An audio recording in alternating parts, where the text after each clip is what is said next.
All right, again, I am just recording over, so my mouth and stuff are not going to go with what I'm saying. I wish I could take myself off, but it was just easier to do it this way. So, after you completed the savings goals task, I think we probably all agree that you are the better saver. But if you did what I did, the very first thing I did was I summed everything together, and I found out that my cousin and I saved the exact same amount of money. And so then I was like, okay, well, let me take an average. And of course, the average is the same, or the mean is the same. So I had to find another way. So it doesn't matter. There's no right answer to this. You could have done median or mode. You could have done range, any of those things. And also when you showed your visual, some visuals are better than others. Like I used a line graph. There was you were very short movement, but your cousin had these huge peaks and valleys, showing you were much more consistent. But a histogram might have shown something similar. So anything like that would have shown it. But there is actually a numerical value, a mathematical statistical value that helps to show this kind of consistency. So that's what we're looking for. So go back into Schoology, and you're going to go into the final folder where you have more on the savings goals task. Click on that, and it is going to open up for us standard deviation. Go ahead and make your copy and open it up. Now, this is a Google Doc. It is not going to take us to a sheet because I want you to actually see how we calculate standard deviation. Your calculator will calculate it, and your spreadsheets will calculate it with just a formula. Quickly and easily, you'll just get the value. But next semester, we have to be able to calculate these things by hand. And so we are actually going to type out into this sheet how you do that.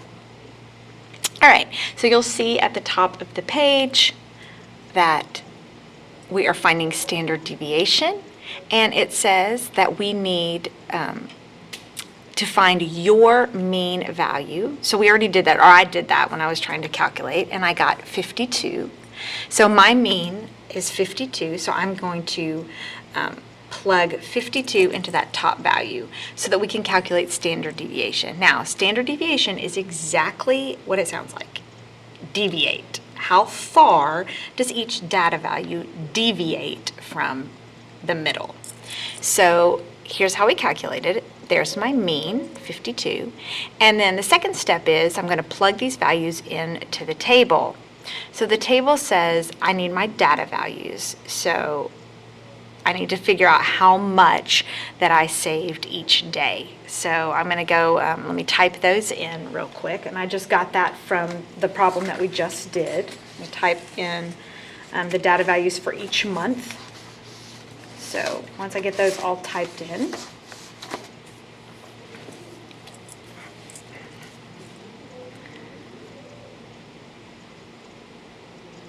let me just check and see that I have them all right.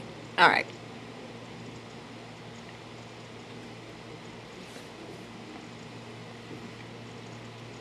All right, so I've got my data values typed in.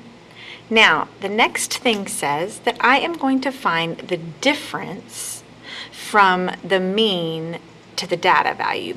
Now, I'm actually going to retype this because it is a difference, it's subtraction, but I'm going to put distance.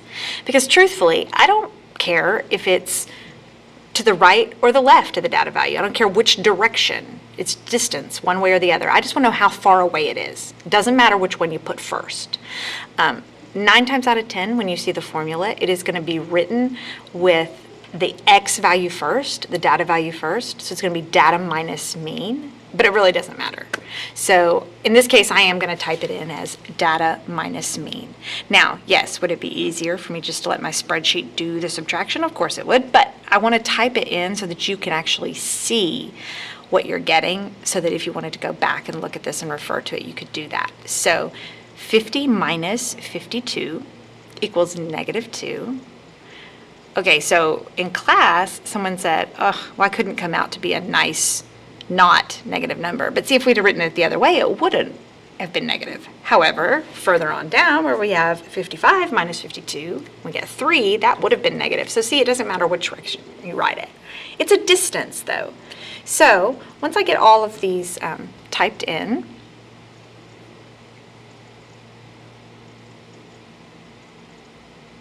I can deal with the fact now that I really just want to show how far do I deviate from the middle? And that's a distance, and distance shouldn't be negative. So the way that these mathematicians chose to deal with the negative is by taking that distance and squaring it. Because what happens when we square any number? It comes out to be positive.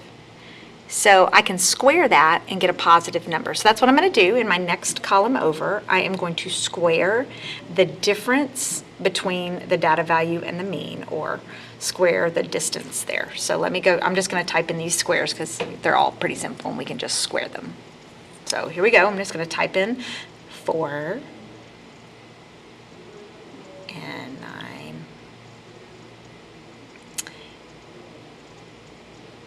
All right, once you get all of those typed in, then the next thing I need to do is I need to sum those. Now these are text boxes in here because this is a Google Doc. So I don't know if you know this, but you have to double click a text box. So if you'll double click on it and then pull up that text box, then you can type in what you get when you sum them. So I'm going to type that in right here. And then once you get it typed in, you just hit save and submit, and it'll change your text box. All right, so I've typed in the sum.